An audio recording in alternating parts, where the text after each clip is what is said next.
Nice. Yeah. Oh, I like the shirt. Yep. Tell me about your shirt. The uh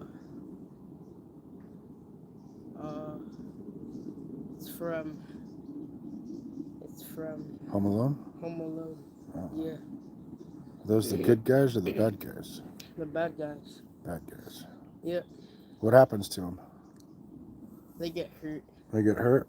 Yep. And they get like pranked a lot, right? Yep. They suffer Yeah. from the kid. Yeah. You like the first one better or the second one better? The first one. The first one. I also like the first one. The first Home Alone is much better than the second one. Although the second one does have a few parts that are pretty cool. I would say the homeless person that hung out with the pigeons, that was pretty cool. What do you think about that? That was good. Yeah. Yeah. I remember that part. Yeah, me too. Yeah. Yeah, so the Home Alone 2 in New York, towards the end, the part with the homeless lady and the pigeons, pretty cool. So we were thinking earlier today, not yet. The Bosnian dish is coming up. Like I said, my wife made so much of the Thanksgiving food that we still have it. So I think by the end of today or the middle of tomorrow, we'll probably polish off all the rest of it. And then we will be on to the next dishes. The Bosnian one is at the top. I'm thinking I want to make a couple of cold dishes and a couple of hot dishes. So I'm sure there's like maybe something similar to like a tabbouleh. That's like a cold dish, like a Bosnian dish. I'd like to try something like that. And then maybe something with chicken or lamb or something like that would be good. There's the emojis. Check out all the emojis. Oh yeah. Got the wave and the open mouth and the red one. Yeah. Yeah, those are really cool. Those are very cool. I love the emojis. So we were thinking earlier today how if you really comprehend comprehensively, so if like you have a comprehensive comprehension, understanding, if you will, if you've attained the wisdom and knowledge that was given to you, and that is a very stacked, a very weighty, I would like to use the word weighty, like heavy, like very heavy, powerful knowledge of certain things. Like, if God be for us, who can be against us? Which makes sense because if God is God and God made everything, everywhere, and everyone, then he controls everything, everywhere, and everyone. Therefore, so far as God is with you, how can you stop gambling? Well, if you run out of money or things to gamble with, then that's one way to stop gambling. Another way to stop gambling is replace it with something else. So let's say you love to gamble. Well, make your new favorite reading the Bible.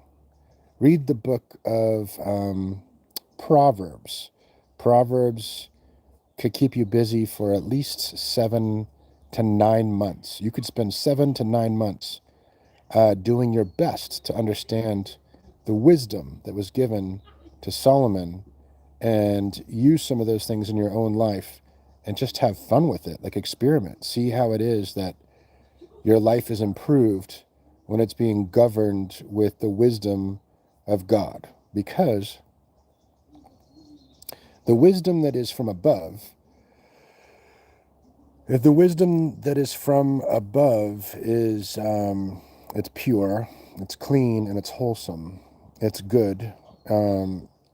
Take a look at some, 1 and 2 year olds on a playground, and you will see the wisdom of God.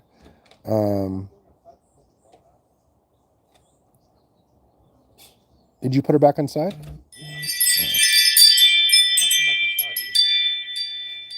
It's a cat. Our cat likes to come outside. Fast, hopping in his car, working out. If you're not first, you're last. You ever see Talladega Nights? What was it, Ricky Bobby? Yeah. Ricky Bobby. And Ricky Bobby's dad said, if you're not first, you're last. Yeah. for people. I know. That's cool. Okay, so back to the subject at hand. If God is for you, who can be against you? It's a rhetorical question, meaning, okay, so all things work together for good for those who love God and are called according to his purpose. Thank you. So if all things work together for good for those who love God and are called according to his purpose, then they understand why the Son of God, right? The Son of God himself said, if you love me, you'll obey my commands. So one of the commands is to love the appearing of the Son of God. What does it mean to love the appearing of the Son of God?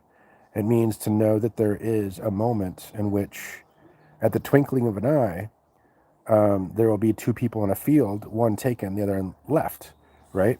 There's the 5 wise virgins that have their lamps trimmed and filled with oil and are burning. When the restrainer is taken off the earth, then the Antichrist will be able to establish his ministry.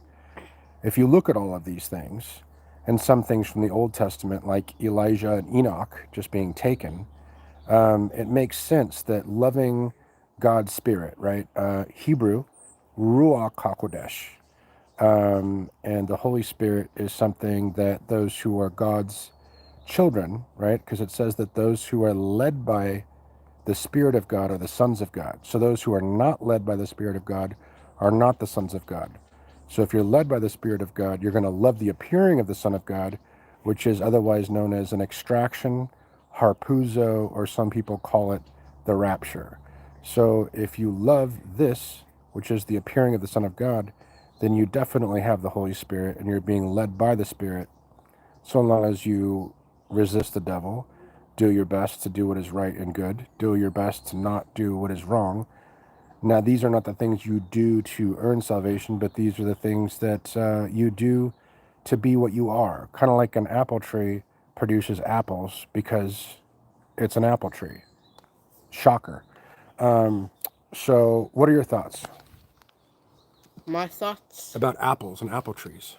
I think apples and apple trees, they grow there. I think that's pretty cool. I also think that's pretty cool. And so basically, how do you like them apples, right? God is going to judge every human being's soul, every single one. He's even going to judge the fallen angels, demons, everything that he made that he is going to judge, he is going to judge. This is unavoidable and it's inevitable. So it's best to make peace with the King of heaven and earth. Read Psalm 2. You can read Psalm 1, but also read Psalm 2. And then while you're at it, read Psalm 22, 23, and 24. All of these are very good. But in Psalm 2, basically, God is looking down upon proud mankind and saying, what are you doing? You're warring against the King of heaven and earth? Why would you do such a thing? You will destroy yourselves in this process.